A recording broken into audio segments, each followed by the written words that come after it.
Vous le savez, je suis absolument incapable de préparer une recette dans sa version traditionnelle, c'est-à-dire telle qu'elle a été inventée par Escoffier ou par Le Nôtre par exemple. Alors aujourd'hui, ma crème renversée, moi j'ai décidé de la cuisiner avec du lait de coco.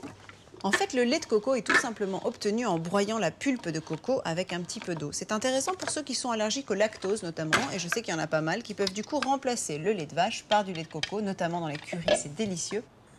Alors à partir de là, on va procéder comme pour la crème renversée normale, c'est-à-dire qu'on va verser nos 1 litre de lait de coco dans une casserole, on va porter le tout à ébullition, et moi pour enrichir la saveur de ma crème, je vais ajouter une gousse de vanille grattée. Alors, pendant que ça bouge, je vais en profiter pour caraméliser mon moule. J'ai préparé un caramel en mettant simplement du sucre dans une casserole, même pas de liquide, même pas d'eau.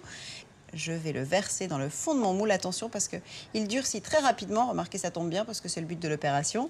Vous connaissez l'effet, quand vous allez démouler, le caramel va se répandre sur le flanc. Ça va être absolument délicieux. Hop.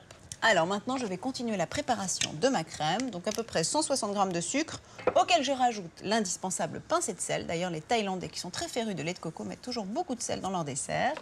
Je verse le sucre sur 6 jaunes d'œufs et ensuite je rajoute 6 œufs entiers cette fois-ci. Et maintenant, il n'y a plus qu'à fouetter avec énergie. Et dès que le mélange est amalgamé, on va verser le lait bouillant, c'est le cas, directement sur le mélange œufs-sucre.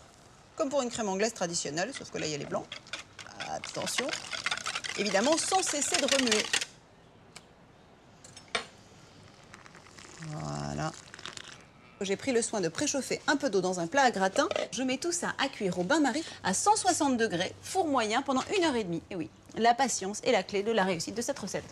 Et le torchon aussi. Et quand c'est encore chaud, il n'y a rien d'autre à faire que de démouler et laisser le caramel se répandre. Exotisme, gourmandise et rigolade ont toujours fait bon ménage. Sans moi, ouais.